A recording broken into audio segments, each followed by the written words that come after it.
நிஜமாக எனக்கு என்ன சொல்கிறதுன்னு தெரியல. என் படம் நான் கூட எதாவது பேசுவேன். நான் பெற்ற பிள்ளைய பற்றி என்ன பேசுன்னு தெரியல.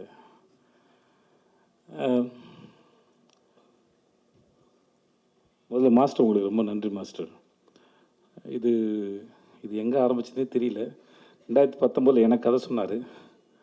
அப்போது பண்றா இருந்தது. அப்புறம் அது நடக்காமல் போயிடுச்சு.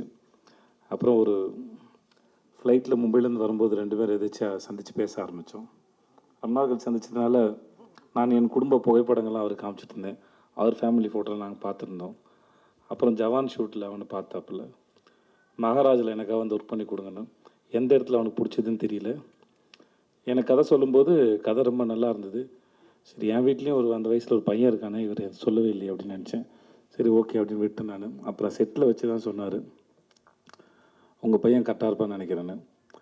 எனக்கு ஒரு மாதிரி சந்தோஷமும் இருந்தது, ஆனால் பயமும் இருந்தது. ஏன்னா அது அவன் எப்படி பண்ண போகிறானோ, இல்லை அப்போ தான் காலேஜ் படிச்சுட்டு இருந்தான், அப்போ தான் சேர்ந்துருந்தான். பட் எதுவாக இருந்தாலும் எனக்கு என் பையனுடைய முடிவுகளை அவனே எடுக்கணும் தான் நான் விரும்பினேன். நான் அது இன்னும் அவருக்கு ஒரு முறை 14 வயசு இருக்கும்போது சின்பாத் படம் அடிக்கும்போது, இப்போ ஏர்போர்ட்டில் மற்ற இடங்களில் அவனையே பழக விட்டேன். அவனே வந்து சொன்னான், அப்போ நான் இன்னும் வளரலை, என்னை தனியாக விடாது அப்படின்னு அவனே வந்து என்கிட்ட சொன்னான். இல்லைடா, அது பழகிடும் நான் நினச்சேன். ஏன்னா எங்கள் அப்பா என்னை அப்படி தான் வளர்த்தாரு. ஸோ அதனால் அது ஹெரிட்டரியாக வர ப்ராப்ளம் நினைக்கிறேன் நான். ஸோ இந்த விஷயத்தை அவனே ஹேண்டில் பண்ண தான் நினச்சேன். ஸோ அவனும் கதை கேட்டான், மாஸ்டர் சொன்னாங்க, ரொம்ப பிடிச்சிருக்குனாங்க. இப்படி தான் அது ஆரம்பிச்சது. மற்றபடி அதுக்கப்புறம் நாங்கள் 2 பேர் எதுவும் படத்தை பற்றி பெருசாக பேசிக்கல. ஏன்னா நிறையா பிறந்ததும் நிறையா பேசியிருக்கோம், வாழ்க்கையை பற்றி பேசியிருக்கோம், படிப்பை பற்றி பேசியிருக்கோம், நிறையா பேசியிருக்கோம் 2 பேரும். நான், என் பொண்ணு, என் பொண்டாட்டி. சில சமயம் எங்கள் வீட்டில் உட்காந்து பேசுகிறது வந்து 1 மணி நேரம் கான்வர்சேஷனாக ஓடும்.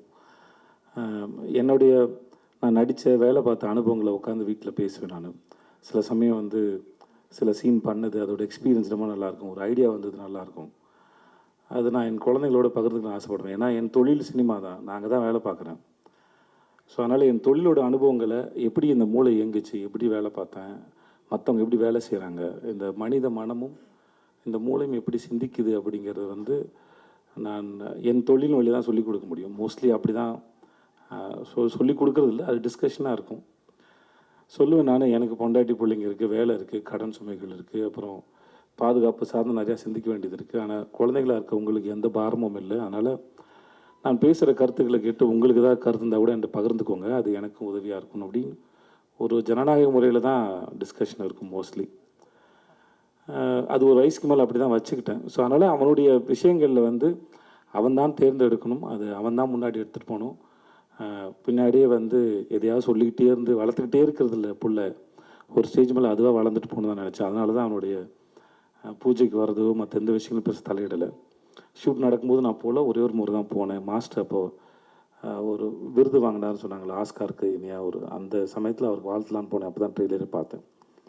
மற்றபடி எப்படா போகுதுன்னு கேட்பேன், அப்பா நல்லா போகுதுப்பா அப்படின்னு ஒரு சண்டை காட்சியில் ஏற்பட்ட ஒரு அந்த குரல்லாம் மாறி இருக்கும். பட் அவன் அதை ரொம்ப என்ஜாய் பண்ணான். அவன், நீ என்ஜாய் பண்ணுறியாடான்னு கேட்டேன். நான் ரொம்ப என்ஜாய் பண்ணுறேன், அவ்வளோதான் தேவை வழியே. மற்றபடி எனக்கு அவனுக்கான விஷயங்கள் அவனால் தேர்ந்தெடுக்க முடியும், அவன் முன்னாடி பார்த்துப்பான்னு தெரியும். அவன் ஒரு அடாப்டபிள் தான், மாற்றிக்கூடிய ஆள் தான், தன்னுடைய தவறுகளை செல்ஃப் அனலைஸ் பண்ணக்கூடிய ஒரு ஆள் தான். ஸோ அது அவனுக்கு இருக்கும்போது அவன் பொழைச்சிப்பாங்கிற நம்பிக்கை எனக்கு எப்பவுமே இருந்தது. அதனால் எனக்கு எந்த கவலையும் பயமும் இருந்ததில்லை. ஸோ அவன் பார்த்துப்பான்னு எனக்கு தெரியும். பட் இந்த ஒரு வாய்ப்பை ஏற்படுத்தி கொடுத்தவங்களுக்கு மிகப்பெரிய நன்றி மாஸ்டர், ரொம்ப நன்றி. சின்ன வயசுலேருந்தே அவனுக்கு மாஸ்டர் ரொம்ப பிடிக்கும். அப்படிப்பட்ட நான் சொல்லியிருப்பேன், ஒருவேளை நான் ஒரு படம் அமைஞ்சால் இருந்தால் கூட அனல் அரசு மாஸ்டர் வச்சு உனக்கு ஃபைட் எடுத்துக்க முடியுமான்னு எனக்கு தெரியாது. ஸோ அவர் மூலமாகவே இந்த வாய்ப்பு உனக்கு அமைஞ்சதுங்கிறது அது பெரிய பாக்கியம் நான் சொல்லியிருக்கேன். ஸோ ரொம்ப ரொம்ப நன்றி மாஸ்டர் உங்களுக்கு. மற்றபடி இன்றைக்கி வாழ்த்து பேசுகிறவங்க அத்தனைக்கும் ரொம்ப நன்றி. ரொம்ப உளமாற வாழ்த்துனீங்க. அதுக்கு நான் எவ்வளோ நன்றி சொன்னாலும் தகும். அது மாஸ்டர் உங்களுடைய ஸ்பீச் எதிர்பார்க்கல மாஸ்டர், ஒரு பெரிய ஏதோ அரசியல் கட்சி மேடையோட ஸ்பீச் மாதிரி இருந்தது மாஸ்டர், நல்லா இருந்தது. டிடி தேவதர்ஷினி, நான் உங்களுக்கு தெரியும், நான் உங்களோட பெரிய ஃபேன். உங்களுக்கும் சரி, உங்கள் வீட்டுக்காருக்கும் சரி, நீங்கள் 2 பேரும் அற்புதமான ஆக்டர்ஸும் சரி, மனிதர்களும் சரி. அது பெரிய வார்த்தை, நீங்கள் வந்து உங்கள் பிள்ளையாக பார்த்து அதை வாழ்த்து சொன்னது. இந்த படம் பார்த்தபோது உங்களுடைய பெர்ஃபார்மன்ஸ் நான் உங்கள்கிட்ட பேசினேன் நினைக்கிறேன், சேத்தன் சார் கூட பேசினான்னு தெரியல. நீங்கள் ரொம்ப பிரமாதம், எந்த கேரக்டர் எடுத்து பண்ணாலும் சரி அது ரொம்ப பிரமாதம்.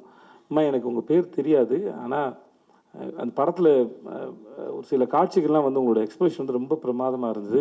நான் மாஸ்டருக்கு நான் சொன்னேன், நான் அது அவ்வளோ சர்ப்ரைசிங்காக இருந்தது. உங்களுடைய படங்களில் நீங்கள் பண்ணுறது ரொம்பவே நல்லா இருந்தது. ப்ளீஸ் உட்காருங்க. அபி உட்கார் அபி, அதெல்லாம் உட்கார். நான் அவளை குழந்தையிலேருந்து பார்த்துட்ருக்கேன். தர்மபுரியில் எனக்கு அக்கா பொண்ணாக நடித்தா, இப்போ என் கூட வெப் சீரிஸ் நடிக்கிறேன். அவருடைய வளர்ச்சி எனக்கு ரொம்ப சந்தோஷத்தை கொடுக்குது. எனக்கு உங்கள் பேரும் தெரியாதுமா, வாழ்த்துக்கள், உங்களுக்கு என்னுடைய வாழ்த்துக்கள். சக்தி எல்லாருக்கும் ஒருத்தர், விவேகா சார், சிவா சார், உங்கள் எல்லாருக்குமே என்னுடைய மிகப்பெரிய மனமார்ந்த நன்றி. வந்த உங்களுக்கும் நன்றி. பாண்டராஜ் சார் உங்களுக்கும் நன்றி சார். வினோத் சார் உங்களுக்கும் நன்றி. எனக்கு வேறு என்ன சொல்கிறதுன்னு தெரியல. படம் நல்லா வந்திருக்கு. என் குழந்தைக்கு இப்படி ஒரு அனுபவம் கிடைச்சதுக்கும், முதல்ல அவனை ஸ்கூலில் சேர்க்கும்போது எனக்கு ஒரு மாதிரி அப்படின்னு இருந்தது. இப்போ அந்த மாதிரி தான் நம்ம குழந்தை அந்த உலகத்தில் ஒரு கால் எடுத்து வைக்கும்போது ஒரு நர்வஸ்னஸ் இருக்கும். பக்கத்தில் க்ரீன் பார்க்கில் என்னுடைய முதல் படத்தோட ஆடியோ லான்ச் நடந்தது. அப்போது ஒரு மாதிரி ரொம்ப படபடன்னு இருந்தேன் நான். இப்போ அதை விட பல மடங்கு படபடன்னு இருக்கேன். பட் ஆனால் ரொம்ப சந்தோஷமாக இருக்கேன். ரொம்ப நன்றி வந்தவங்க அத்தனைக்கும், இந்த நாளுக்கு ரொம்ப நன்றி. Thank you so much. இது என்னோட என் பொண்டாட்டிக்கு இது ரொம்ப பெரிய சந்தோஷம். அதனால் அவளுக்கு பேசுறது கொஞ்சம் கூச்சமாக இருக்கும். அதனால் அவளுக்கும் சேர்த்து நான் நன்றி சொல்லிக்கிறேன். என் மகளுக்கும் சரி, இவங்க எல்லாருக்கும் சேர்த்து நான் அவங்க எல்லாருக்கும் நன்றி சொல்லிக்கிறேன். Thanks so much. தேங்க்யூ. எல்லாருக்குமே ரொம்ப நன்றி. ரொம்ப டைம் ஆகிடுச்சு, மன்னிச்சிக்கோங்க. ப்ரெஸ்லாம் ரொம்ப டயர்டாக இருக்கீங்க. இந்த ஸ்டேஜை நான் எல்லாருக்கும் தேங்க்யூ சொல்லிக்க மட்டும் சொல்கிறேன். ஏன்னா இந்த 2 years ஆஃப் ப்ராசஸ் எப்படி ஆரம்பிச்சிது, ஒரு கான்ட்ரவர்சிஸ், அதுக்கப்புறம் ஷூட்டிங், அதுக்கப்புறம் நடந்த பிரச்சனைகள், படம் ரிலீஸ் ஆகாமல் ஒரு பெரிய போன கேப்பு, இது எல்லாமே ஒவ்வொன்றுத்துலேயும் ஒன்று கற்றுக்கிட்டு ஒவ்வொன்றத்தையும் லெசனாக எடுத்துக்கிட்டு அது போகிறதுல எனக்கு ரொம்ப சந்தோஷமாக இருந்துச்சு. இன்றைக்கி நான் இந்த இடத்துல நிற்கிறேன்னா, இந்த ப்ரெஸ்ஸும் என் கூட நடித்த co artist and my family and my friends, இவங்களால தான் நான் இன்றைக்கி இந்த இடத்துல நிற்கிறேன். And I am bit emotional. இன்னும் 4 நாளில் படம் ரிலீஸ், 8 நாளில் படம் ரிலீஸு. அண்ட் என்னோடய co artist Devadarshini ma'am, Sampath sir and Harish Uthaman sir, Muthukumaran அண்ணன், எனக்கு ஒவ்வொரு சீனுமே நான் எங்கேயாவது எப்போயுமே வீக்கராக ஃபீல் பண்ணுவேன். ஏன்னா அந்த கான்ட்ரவர்சி நடந்ததுக்கப்புறமே எனக்கு ஒரு மாதிரி இருக்கும், இந்த படம் பண்ணுறோமேடா, நம்மளால் ஸ்ட்ராங்காக பண்ணிட முடியுமா, என்னடா இது அப்படின்னு ஒன்று இருக்கும். பட் ஒவ்வொரு இடத்துலையும் அந்த மாதிரி உள்ளே ஃபீல் பண்ணுறப்போ அது யார்கிட்டையும் சொல்ல முடியாது. ஏன்னா நம்ம வீக்கராக ஃபீலாக தெரிஞ்சிருமோன்னு ஒரு பயம். ஆனால் அதெல்லாம் அவங்க புரிஞ்சுக்கிட்டு என் கூட ஒவ்வொரு இடத்துலையும் ஒவ்வொரு சீன்லேயும் என் கூட பில்லராக இருந்தவங்க எல்லாருக்குமே ரொம்ப பெரிய நன்றி. முக்கியமாக தேவதர்ஷினி மேம், எனக்கு அவங்க வந்து இந்த படத்தில் மட்டும் அம்மா கிடையாது, எனக்கு நிஜம் லைஃப்லையும் ஒரு அம்மா தான். ஐ am very gifted for that. And my producer Rajalakshmi ma'am, அவங்களும் அவங்க தான் பணம் போடுறாங்க. இந்த கான்ட்ரவர்சி நடந்தப்போ அவங்களுக்கு ஏதாவது ஒரு ஜட்ஜ்மெண்ட் இருந்திருக்கலாம், ஐயோ என்னடா இவன் இப்படி பேசிட்டான்னு. ஆனால் அதெல்லாம் தாண்டி அந்த மாதிரி எந்த எண்ணமும் இல்லாமல் நான் இருக்கேன் கூட அப்படின்னு ஒன்று சொன்னதில் வந்து I am very happy ma'am. And last but not least, என் குரு, எனக்கு எல்லாமே சொல்லி கொடுத்தது அனலரசு சார் தான். நான் இப்போ ஒவ்வொருத்தையும் என் காஸ்டியூம்லேருந்து நான் நடிக்கிற ஸ்டைல் வரைக்குமே it's from him. And I'm very thankful and grateful for you sir. மற்றபடி yes I'm happy. July 4th Phoenix வருது, எல்லோரும் தேட்டரில் போய் பார்ப்பீங்கன்னு நம்புகிறேன். அண்ட் உங்கள் கருத்துக்களை சீக்கிரம் சொல்லுங்கள், நான் எதிர்பார்த்து வெயிட் பண்ணுறேன். இந்த லேர்னிங்க்கு ரொம்ப நன்றி. And I'm very happy. Thank you.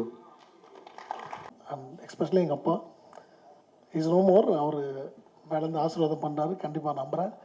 அதே மாதிரி இந்த ஸ்டேஜை நான் தனியாக ஷேர் பண்ணிக்க விரும்பலை. ஏன்னா இந்த என் ஒய்ஃப் ராஜலக்ஷ்மி அவங்க இல்லைன்னா இந்த ஃபீனிக்ஸ் கிடையாது. So I want to share this stage with her. Please come. ஒருத்தர் ப்ரொடியூசர்,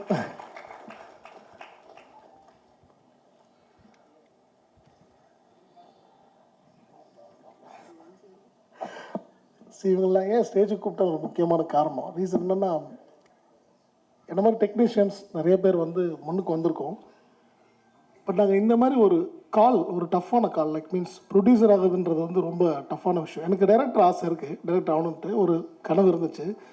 என் கனவை மெய்ப்படுத்தி கொடுக்கறதுக்கு ஒருத்தர் வேணும் இல்லையா? அது கடவுளுக்கு அடுத்து யாருன்னா இவங்க தான். ஏன்னா இவங்க இந்த தைரியம் கொடுத்து என்னை வந்து மோட்டிவேட் பண்ணி, yes we can do it. ஏன்னா நீங்கள் நிறைய படமும் பண்ணிக்கிட்டு இருக்கீங்க, அதே நேரத்தில் டைரக்ட் பண்ண ஆசைப்பட்றீங்க, நான் இருக்கே வாங்க பண்ணலாம் அப்படின்னு சொல்லிட்டு அந்த ஃபினான்ஷியலெல்லாம் ஒரு பிளான் பண்ணி இந்த படத்தை வந்து இவ்வளோ பெரிய படமாக இங்கே கொண்டு வந்த ஸ்டேஜில் நிப்பாட்டுறதுக்கு ஒன் ஆஃப் த ஃபஸ்ட்டு இவங்க தான். இவங்க மட்டும்தான் காரணம். அதை நான் இங்கே அவங்களுக்கு ரொம்ப நன்றிகள் சொல்லிக்கிறேன். அண்ட் அகெயின் சேது சார் நிறைய விஷயங்கள் ஷேர் பண்ணீங்க. இந்த படம் அப்படி தான் அமைஞ்சுது, சார் சொன்னதான் உண்மை. ஏன்னா இது வந்து பிளான்டாக சூர்யா காண்டி அப்படிலாம் இல்லை. கதை எழுதிட்டேன், யார் வச்சு பண்ணலான்னு ஒரு பிளான் போய்கிட்டு இருக்கும்போது தான் திடீர்னு நான் ஒன் டே ஃபார்ச்சுனேட்லி ஒரு நாள் சாரை மீட் பண்ணி ஷூட் பண்ணிகிட்டு இருக்கோம். ஜவான் ஷூட் பண்ணிக்கிட்டு இருக்கும்போது சூர்யா வரப்பில் ஸ்பாட்டுக்கு அப்படி தான் சூர்யாவை பார்த்தேன். ஸோ அங்கே தான் எனக்கு ஸ்பார்க் ஆகி சார்கிட்ட சொன்னேன், சாரும் வந்து அக்செப்ட் பண்ணாங்க. Thank you for accepting that sir. And Suriya like நிறைய படம் நான் பண்ணியிருக்கேன் மாஸ்டராக, நிறைய பேர் கூட ஃபைட் பண்ணியிருக்கோம், நிறைய கமர்ஷியலாக நிறைய ஃபைட் எடுத்திருக்கோம். பட் இந்த படம் நான் எடுத்துக்கிட்ட ஒரு ஜானரே வந்து ரொம்ப ஒரு டஃப்பான ஜானர். நான் எனக்கே வச்சுக்கிட்ட ஒரு சேலஞ்சு தான் அது. அந்த சேலஞ்சை நான் மட்டுமே நிறைவேற்ற முடியாது, சூர்யா மாதிரி ஒரு ஹீரோ வந்து கண்டிப்பாக அதுக்கு தேவை. ஏன்னா படங்கள் நேரம் நடந்துட்டு ஹீரோக்கள் நடிச்சுக்கிட்டு இருக்காங்க, அவங்களோட பிஸி ஷெடியூலில் நம்ம டேட் வாங்கி பண்ணுறது இந்த மாதிரி கதை பண்ணுறது கஷ்டம். அண்ட் இந்த படத்தோட ஏஜ் குரூப் அது ரொம்ப முக்கியம். அதுக்கு எனக்கு சூர்யா மாதிரி ஒரு பையன் தான் கண்டிப்பாக வேணும். அண்ட் அவன் ஒரு 1.5 வருஷம் வந்து இந்த படத்துக்கான அவனை வருத்திக்கிட்டதை வந்து நான் எவ்ரிடே பார்த்துருக்கேன். அந்த அவனை பார்த்தது வந்து என்ன மாதிரி இருக்க பல ஃபைட்டர்ஸை நான் எங்களோட ஸ்டார்டிங் ஏஜில் பார்த்தேன். ஏன்னா நாங்களோட ப்ராக்டிஸ் அப்படி தான் இருக்கும், 7-8 வருஷம் நாங்கள் ப்ராக்டிஸ் பண்ணோம், விழுந்து விழுந்து கற்றுக்கிட்டு நாங்கள் ரெடி ஆன அப்புறம் தான் எங்களுக்கு வந்து யூனியனில் கூப்பிட்டு டெஸ்ட்டு வச்சு அவன் வந்து இதுக்கு கேப்பபிளான ஃபஸ்ட்டு டெஸ்ட் பண்ணுவாங்க, டெஸ்ட் பண்ண அப்புறம் தான் உள்ளே சேர்ப்பாங்க. ஸோ இந்த மாதிரி இவனை ஹீரோவை உள்ளே கொண்டு வரதுக்கு முன்னாடி அந்த 1.5 வருஷம் அவனை ட்ரெயின் பண்ணி தான் உள்ளே கொண்டு வந்திருக்கேன். And he is capable for that now. இந்த படத்தின் மூலிமா எல்லோரும் கூடி சீக்கிரம் பார்க்க போகிறீங்க. All the best Surya, have a very bright and strong future. And again நிறைய பேர் படத்தில் ஒர்க் பண்ணியிருக்காங்க. ஆக்டர்ஸ் ப்ளஸ் தேவதர்ஷினி மேம் ஆகட்டும், மேம் தேங்க்யூ ஸோ மச், நான் அவங்க நிறைய பாடுபடுத்தியிருக்கேன்.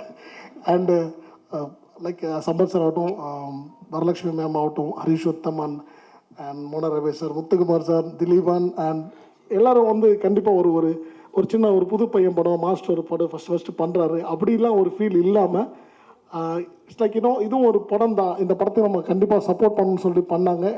எனக்கு ரொம்ப ஹாப்பி இந்த படமாக பார்க்கும்போது அவங்களோட ஒரு எப்படி சொல்கிறது, அவங்களோட இன்வால்மெண்ட்டை வந்து நாங்கள் அந்த ரொம்ப ரொம்ப நான் என்ஜாய் பண்ணேன், அந்த மூமெண்ட்டை நான் என்ஜாய் பண்ணேன். ஃபைட் மாஸ்டர் வந்து டைரக்ட் பண்ணுறது அப்படிலாம் இல்லாமல் அந்த கதை என்ன டிமாண்ட் பண்ணுச்சோ அதை வந்து ரொம்ப தத்ரூபமாக பண்ணி கொடுத்தாங்க. அண்ட் எல்லாருக்கும் என்னோட ஆக்டர்ஸ் எல்லாருக்கும் தேங்க்ஸ். அண்ட் ரொம்ப முக்கியமான மனிதர்கள் வேல்ராஜ் சார், அப்படி ஒரு விஷனரியான ஒரு டிஓபி இல்லைனா இந்த படத்தை நான் இந்த காலத்தில் நான் காமிச்சிருக்க முடியாது. I'm very thankful to Velraj sir and Praveen KL editor ஆகட்டும், and Madan art director and எல்லாருக்குமே. அண்ட் நான் ரொம்ப முக்கியமான மனுஷன் இன்றைக்கி விழாவின் நாயகன் Sam, thank you so much Sam, நான் உங்களோட பிக் ஃபேன். ஏன்னா உங்களோட விக்ரம் வேதா ஆகட்டும் அண்டு ஒடிகால்டு கைதி ஆகட்டும் நான் ரொம்ப பார்த்து வேந்திருக்கேன். என் கதைக்காலத்துக்கு இப்படி ஒருத்தர் தான் வேணும்னு நான் ரொம்ப பிளான் பண்ணது. அண்ட் ப்ரொடியூசர்கிட்ட சொன்னோன்னே எல்லாமே ஆர்கனைஸ் பண்ணி கொடுத்தாங்க கரெக்டாக. ஸோ அந்த மாதிரி அமைஞ்சு தான் இந்த ஃபீனிக்ஸ். ஸோ இன்றைக்கி நாங்கள் ரிலீஸுக்கு ரெடி ஆகிட்டோம். அண்டு பத்திரிகை நண்பர்கள், மீடியா நண்பர்கள் எல்லாருக்கும் ஒரு மிகப்பெரிய நன்றிகள் தான், வணக்கங்கள். அண்டு இதை வந்து கரெக்டாக நான் கொண்டு போய் சேர்க்க வேண்டியது உங்கள் கையில் தான் இருக்குது. ஈவன் தோ நான் ஒரு 200 படங்கள் பண்ணியிருந்தாலும் எனக்கு வந்து இது ஒரு டெபியூ படம் தான். கண்டிப்பாக எனக்கு சப்போர்ட் பண்ணுங்கள், சூர்யாவுக்கு சப்போர்ட் பண்ணுங்கள். இந்த படத்தில் பார்க்கல இத்தனை பசங்க டெபியூ இருக்காங்க, நிறையா ஒரு நியூ லான்ச் இருக்குது இந்த படத்தில். ஸோ எல்லாருக்கும் வந்து உங்களோட ஆதரவுகளை கொடுத்து இந்த படத்தை கண்டிப்பாக நல்லபடியாக கொண்டு சேர்ப்பீங்க, நான் சேர்க்கணும்னு நான் வேண்டி கேட்டுக்கிறேன். அண்ட் வருகை தந்த அனைத்து chief guest Vinod sir, brother Pandiarajan sir and Siva sir, எல்லாருக்கும் வணக்கம். அண்ட் சக்தி சார் என்னோட டிஸ்ட்ரிபியூட்டர், அந்த படத்தை நம்பி எனக்கு சப்போர்ட் பண்ணிருக்கேன். Thank you so much and thank you everyone. Thanks for coming.